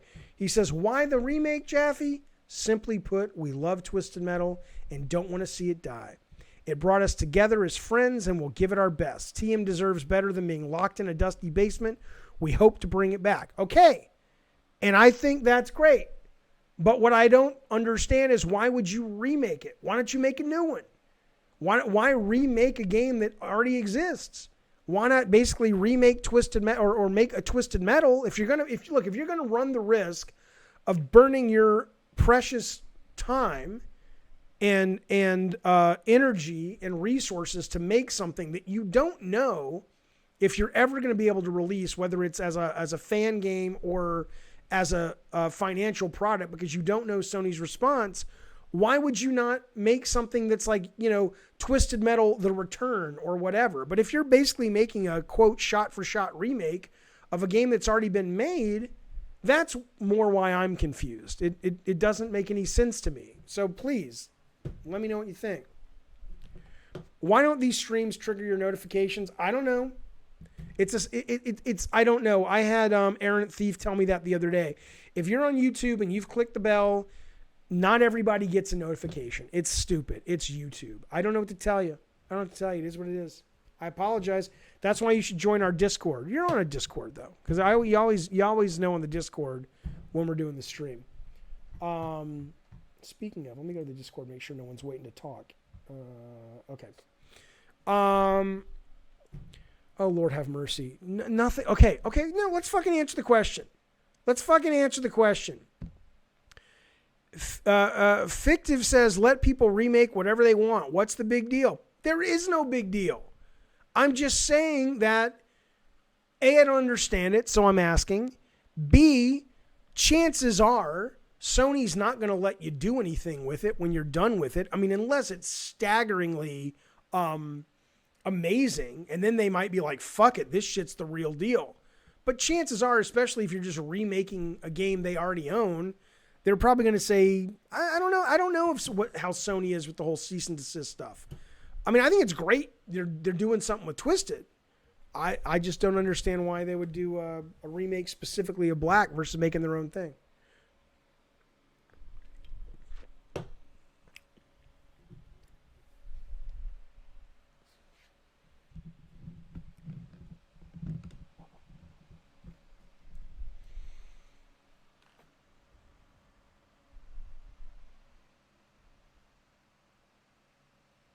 Okay, listen, science came out and says, hey, this is why a lot of people don't wear masks. Now, let me ask you a question first. Are you wearing your fucking mask? That's question number one. Are you one of these people that you go out into the world and you're not wearing your mask? Okay, that would be the first thing I would actually very much like to know.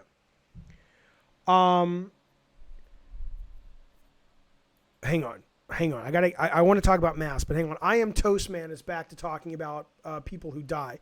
He says, my mother told me she spoke to my father during the moment he died. He died of cancer, and while she sat with him, she spoke to him to let him know we were all going to be okay. He died shortly after she spoke. That's wonderful. That is wonderful that she was able to sort of be there for him in that way as he went. That's very beautiful. That's very fucking beautiful. National Academy of Science says this. Bukaki, fuck off. Bukaki says, here's $2, Jaffe. Speaking of Sony, PS5 logo thoughts. Fuck you, motherfucker. That's my thought. Thanks for your cash. I appreciate it. National Academy of Science says people who don't wear masks have less working memory. I know this sounds like I'm cherry picking to try to make people who don't wear masks sound like morons, but this is not true. This is a scientific study that came out. The team suggests that policymakers should take into account the less cognitively able when making social rules. Listen to that sentence. The National Academy of Science thinks that policymakers need to take into account basically less intelligent people when making social rules, as well as creating information materials that don't overwhelm people with lower intelligence and less working memory. They literally don't have as much brain power to go, oh, mask is inconvenient, but it keeps me from harming other people and it keeps other people from harming me. And even if I'm healthy, I could be asymptomatic and I can make someone else sick. Like there's about 6 or 7, hoops you have to jump through to understand the value of wearing a mask. And they're basically saying a lot of people who won't wear it, they'll cite, oh, it's freedom, which doesn't make any sense because there's a lot of things we don't get to do in a free country. But ultimately they're saying what it is they just really they can't keep all of those hoops they have to jump through lit up in their heads enough to really understand the value. And when they're surrounded by other people who do understand it, they get very defensive because they don't really get it. And they're being told, you need to do this, you need to do this. And they don't get it. So they push back. It's fascinating. Selfish idiots. Yeah. I mean, they're not saying I guess they are almost literally saying they're idiots, drunken bastard. Drunken bastard calls them selfish idiots, pretty much summed up. It's true. They're not idiots in that sense. They might literally be cognitively impaired, is what this study that came out says. Wolfblood, thank you so much. I appreciate the super chat. He says, who cares about PS5 if the diehards get what you want? I don't know what that sentence means. You paid $2, which I appreciate, to write a sentence that doesn't make any goddamn sense. I'll read it again because you paid for it. It don't make any sense. He says, who cares about the PS5? Fuck the diehards. Get what you want. I don't understand what that means. I appreciate your money, and I'm happy to read it, but it doesn't make any sense. Hogwash says, yeah, we need special treatment for the dum-dums. I mean, look, at this point, if you're not wearing a mask, you're pretty stupid. You're pretty stupid. Thomas says, Jaffe, they'll call you an elitist lib for saying this stuff. I don't care. I'm not an elitist lib. I am a lib, but I'm not elitist. That's so stupid. Official channel says people not wearing the mask are saying breathing out the air and breathing it back in under the mask is only making us worse. Just listen to fucking doctors. You're not a fucking doctor. You're not a fucking doctor. Shut up. Not you, but these people. I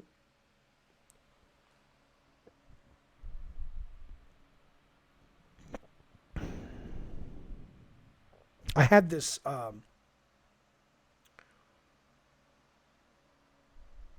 had this thought. I have these facial tics, these nervous tics I do.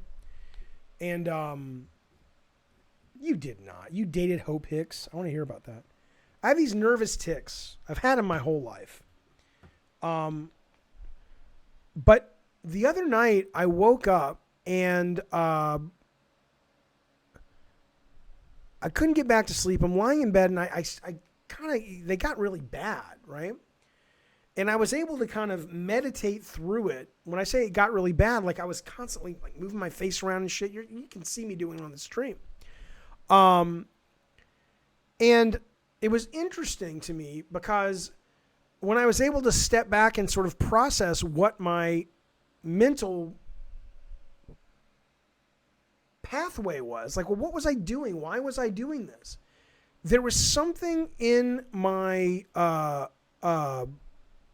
brain that was suggesting to me, almost like gambling. If I just do it enough, it was almost like OCD. If I just do it enough and I do it right, there'll be some relief. I think it's an anxiety thing. It's got to be. Because there's no relief. Relief never comes. It's not like you do the perfect facial tic and you're like, oh, okay, I can stop now. I did it. Check that off my to-do list. Never. Absolutely never. Official channel says I used to have these rocks. Maybe he means tics where my lip felt it was being pulled by a string and my eye too. I used to have tics where my lip felt like it was being pulled by a string in my eye too. Yeah, it's horrible. It's absolutely horrible. The human is not ready for prime time. We're just not ready for prime time. That's the way it goes. No, they don't. No, they don't. Real life says other doctors say masks don't help at all. No, they really don't. You might be able to find some hillbilly doctor on YouTube that's saying, "Oh, we don't really know if masks help." No, that's horseshit. The world has pretty much come to the consensus through science that wearing masks is better than not. And anybody at this point that's walking around saying, "Oh, well, you know, it's there's a lot of different views," like Real Life says there are differing sides on the virus mask issue. No, there are not. This is not, I don't want to get on my soapbox, fellas. Let me just say this is not that. This is not one of those both sides, we report, you decide thing. Science has made it pretty fucking clear that wearing masks and social distancing is the best way to deal with the pandemic that we are currently dealing with.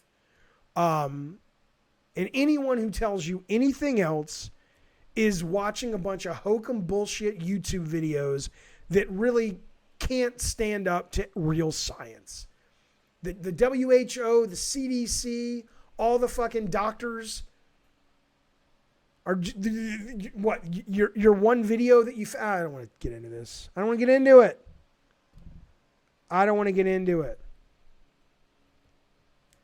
Don't tell me to relax, Real Life. Real Life says, I'm not saying I believe it. Relax, man. I don't want to relax. I enjoy being annoyed, Real Life. Because look, we're living with stupid. We're living with I don't know. I'm sorry. I promised myself I wouldn't do this. You don't need to hear another guy on his fucking soapbox talking about politics. I get it. But it's hard to live in 2020. It's hard to live in 2020 and not be passionate about this stuff, isn't it? Or are you guys like, no, I'm totally not. I don't care. I'm much more. Thomas says he's got a Steven Crowder video. Right, exactly. Are a lot of you guys watching this and kind of going, yeah, I just focus on video games and music and movies. I don't really think about this. I don't know how you can do that. I mean, I'm not belittling you. I understand. To me, it's really important, but maybe, maybe it's more important than it should be for me. Frozen Grenade, thank you for that huge super chat. I appreciate it. He says, look, Jaffe, we do plan to make our own Twistomental entry, but starting with the remake is a great way to get our bearings and get our foot in with Sony, dude, before experimenting and whatnot. It's under the name Twistomental Total. I hope you'll see it. I hope to see it too. You hope to get your foot in with Sony? What do you think is going to come out of this? Again, I'm really not trying to rain on your parade, man. I love that you're a fan. I love that you're a fan of what we made, and I love that you're trying to keep it alive, and I think that's wonderful. But if your actual goal is to get a foot in with Sony, then let me ask you, this is the best way to ask. If it turns out Sony says, no, you can't make it, do you have a backup plan? If you do, then that's awesome. If you're like, no, of course, Jaffe, we're going to make it, and if Sony says we can't use the Twisted IP, here's the 3 things we're going to do. Then it's like, all right, go with God, pal. That's the way to do it. But if you're literally hoping that Sony's going to see it and be like your rescue of this, that they're gonna come in and let you do this in a way that you guys can monetize it, I don't know if I would. I don't, if that really has to be what happens for you guys, I would reach out to Sony first or as soon as possible. Or what I would really do is I would say, okay, if that's your dream, good for you. I never want to tell anyone not to follow their dream, but just be prepared that if you need to change the IP, that you've got the ability to do that without it absolutely destroying your whole business model. Because who knows, man? Who knows Sony's making a Twisted Metal TV show, right? You don't know what the plans are for Twisted Metal at an interactive project after that. But again, have a backup plan is all I'm saying. And I don't mean a backup plan like go be a lawyer. I mean, have a backup plan of how you can save all that great work you guys have been doing and change it just enough that it's not Twisted Metal, and then go to Microsoft or go to Steam or go to Stadia and say, hey, we have this car combat game that's really fucking awesome. That's all I'm saying. I'm not trying to rain on your fucking parade or anything. I think it's wonderful what you're doing, as long as you're doing it with that mindset. If you're doing it with the mindset of like, we're going to show Sony and they're going to show up and you know, they're going to love this and they're going to let us do it. That's pretty, that's making a lot of assumptions that I don't know if they're very wise to be made. Golf franchise, $20. That's incredibly generous. You guys are on fire tonight. Thank you so much. He says, look, I had COVID, Jaffe. Jesus, man. Lasted 12 days from start to finish. 2 days of chills and fever, 7 days of chest pressure, 3 days of high altitude breathing. Treat it with Tylenol, Vapor Rug, and Gatorade. You can beat it. I don't have it, but I'm not. Look, first off, I'm very glad you're okay. I'm sorry you got it. Do you know where you got it from? Is question number one. You don't beat COVID. It's good that you beat it. But what I'm saying is, you know, a lot of people, how do I put this? You got lucky in that your body responded well to just taking it easy and taking Tylenol, Vicks Vapor Rub, and Gatorade. But a lot of people have done that and more, and they got intubated, is that the word? They got put on ventilators, and they're dead now. So I don't know if it's like, just rest, have some chicken soup, you'll be fine. It sounds like you got a mild version of it, comparatively speaking, and I am so glad you're okay, and I am so glad you're out of the woods, man. That must have been fucking scary. Do you know how? Oh, you got it at work. Okay. Mega Davo says Xbox is trash. Thanks for the super chat. You're fucking wrong. You're not only are you wrong, you're rude. You know how many people work on that fucking thing? It's not trash. It's not trash, Mega. It may not be what you like. I respect that. It's not trash at all. That's terrible. Terrible thing.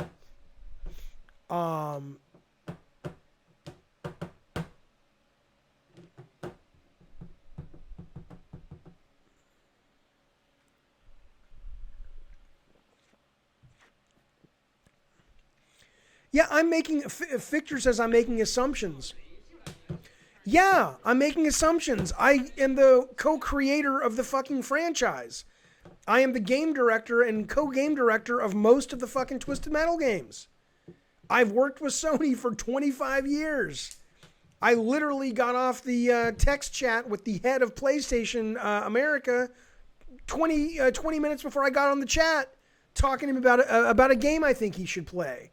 I have a little bit of insight into what's happening with that franchise. Of course, I'm making assumptions, but what did I say? I said at the very beginning, if those guys jump into a game and it's amazing, the world will open up at their feet. But what I would suggest they do is, if they're really serious about it, is just have a plan to pivot is all. So if Sony says you can't do it for whatever reason, it could be that they've gone to Bluepoint and said, Bluepoint, we want you to do a remake of Twisted Metal 2013 for PS5. It could be a million reasons. It could be that they look at you guys and say it's great, but you don't have the online net savvy to do it. We're going to get someone else. Who the fuck knows? So all I'm saying is have a backup plan. But of course I'm making assumptions. I think I'm in a good position to make some fucking assumptions about Twisted Metal. Frozen Grenade, thanks for the super chat. He says, look, if it doesn't work out, we had fun. We made something we're proud of, and we can always modify it into our own IP. Great. If that's your backup plan, then go with God. I think that's fantastic. I think that's wonderful. And if you can make it into Twisted Metal, that even better. But that's just as a guy who's developed games and knows how soul crushing it is to give it your all and then have something out of your control sideline your passion project. All I'm telling you is the ability to pivot is a great superpower in game development, because then you can write your own ticket. That's all I'm fucking saying. That's all I'm saying. I'm not trying to piss on your dream. That's great. But just have a little bit of backup plan. That's good. That's awesome. Bukaki Super Chat, he says, wait, you made Twisted Metal? Fire Clown was cool. Thanks, Bukaki. That's kind of you. Hey, Bukaki, you need to stop giving me money tonight. Didn't you just say you lost your job? Didn't I say you got laid off? Is Miss Bukaki taking care of you now? Don't you be giving me money. I appreciate it, but don't be doing that. They should film Twisted movies to entice Sony, says Christopher. Thank you for the Super Chat, sir. What do you mean? They are talking about making a Twisted Metal TV show, and I hope that goes forward. Oh, you're saying that the guys making the remake should make some videos? Yeah, I mean, but you know what? I mean, let me give you one more. We'll get off video games in a second, but let me give you one more tip. These guys at Sony, if you pitch Sony, unless you are a first party team, you got to go in there with gameplay and mechanics and cool IP, because if you're trying to entice them with your graphics, those guys are probably already, I mean, they're already talking PlayStation 6 in hidden corners of Sony Japan at this point, in hidden conference rooms of Sony Japan. So you're not going to wow them with your graphics. But yeah, if you're just doing a remake, I don't know. But if you've got some amazing new game twist to Twisted Metal and you can wow them with that, yeah, videos would be great. But just kind of showing, hey, look, it's Twisted Metal and it's up and running. And these guys are looking at like what Uncharted 5 looks like on PS5. And they're looking at like the next God of War on PS5. I don't really think they're going to be like, whoa, you made a really cool game that looks nice in Unreal 4.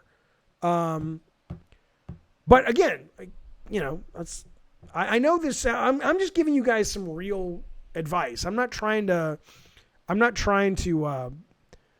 I always am about going for your dreams and your passions and all that shit, man. I think that's awesome. But just, you know, the smarter you can be about it, the more options you have if things don't go your way. That's all. Gizmo, hey champ, $5 super chat. Thank you so much. He says, look, it's nice to see you alive and well, Jaffe. Thanks, sir. It's good to be alive and well. I have a theory about the wanted Twisted Metal remake, but it's too long for here. Mind reading it on Discord? Yeah, I'll read it. Yeah, I mean, where are you putting it up there now? Where would it be? Yeah, send it to me. I'll take a look at it.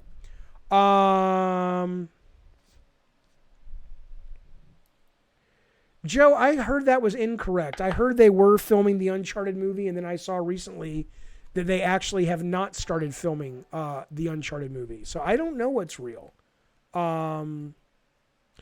What developer do I respect the most in terms of getting gameplay right? I love Way Forward. Way Forward is one of my favorite developers out there. There's a bunch of them. I love the guys who do the SteamWorld Dig games. Official, you think you had COVID in January. Holy shit. You had a bad cough, in middle of the month you got a fever. You drank Theraflu teas night and day and Advil in between. The cough got to a point where you think you saw blood. Some people are literally, I'm not exaggerating, some people are literally coughing up chunks of their lungs. That's how hard they're having to cough just to get some air out. And they are literally coughing up little chunks. You can see it on the internet of their lungs. It's amazing. David, do those cups have your own original drawing?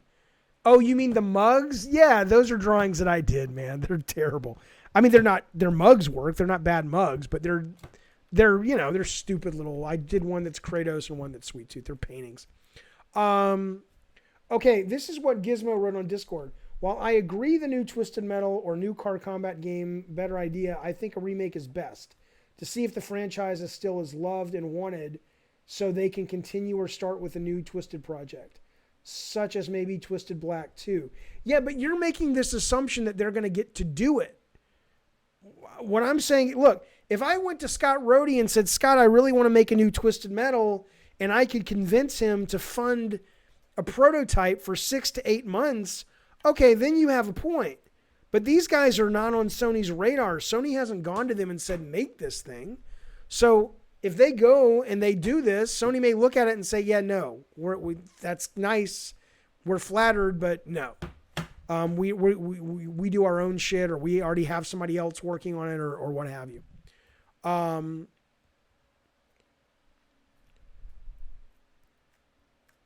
I think Chris Pine would make a great Indiana Jones more than Nathan Drake, but do I ever reminisce with Barlog? Not really. We don't really talk all that often. We talk on Twitter more than anything else.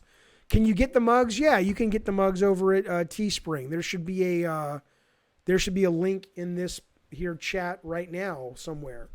The first part was my point, though, says Gizmo. Yeah, I mean that's all I'm saying. All I'm saying is that, I mean, you know what I'm saying. There's no need to keep beating the dead horse. You know what I'm saying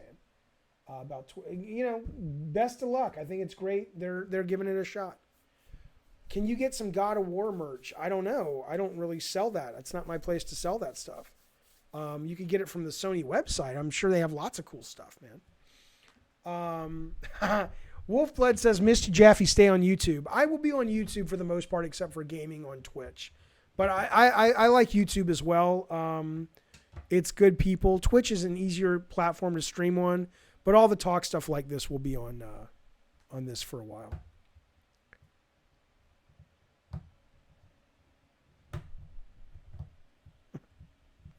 So here's something else. I don't know. I know Joe's kind of my age. I don't know how old you guys are.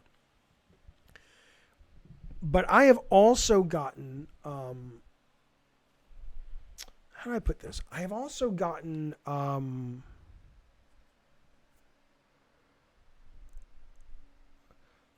of turned off, I guess, by gross materialism, I guess. I don't know if it's the pandemic kind of putting things in perspective.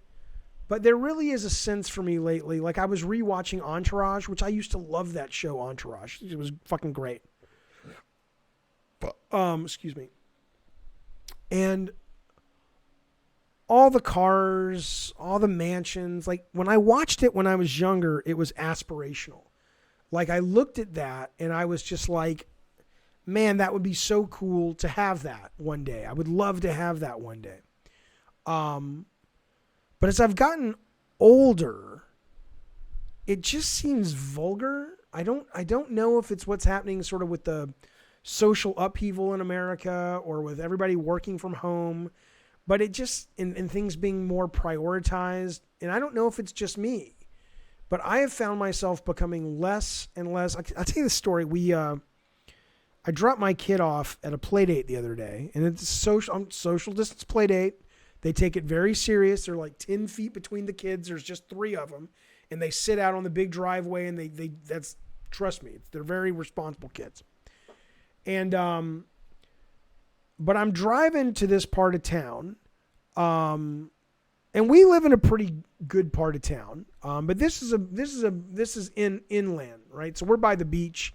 Real estate's crazy. You get inland, it's a little cheaper, but these are big fucking beautiful homes that I dropped this kid off at, my kid the other day. And I remember going, when I was younger, even 5 years ago, I would have looked at those homes and I would have been like, I want this. I have to figure out a way in my life to get this. How am I going to acquire this lifestyle? And when I was driving, was it yesterday or 2 days ago? I remember looking at these homes and looking at the amount of resources and money and upkeep and how tied you are to a job. Like if you lose your job, you can't lose your job because you can't pay the mortgage. And just how soul crushing that suddenly felt to me. And so here's what I ask you, because I know people watching this are younger. A lot of you guys are younger than I am. I'm 49. Is that something that a younger generation covets as well? Or do you guys, you know what I'm saying? Do you feel that shit is as desirous now for you? Or is your generation, or are you as individuals more like, yeah, that doesn't really motivate us like it did your generation back in the 80s and 90s? And I'm curious about this because it's total turn off to me now. Frosty says you've been behind the curtain. What does that mean? I don't know what that means.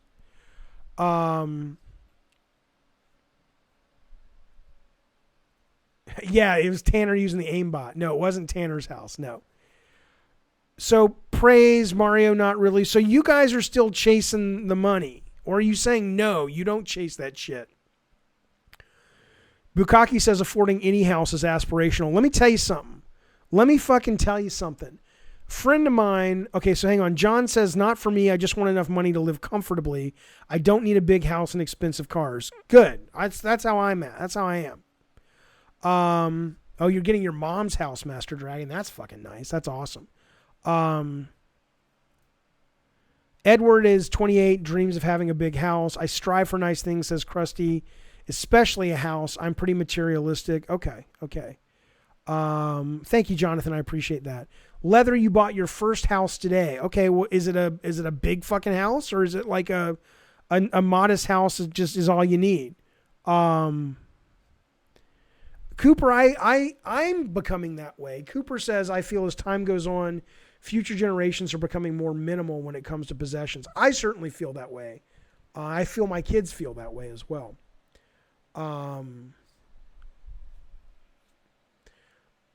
Somebody, I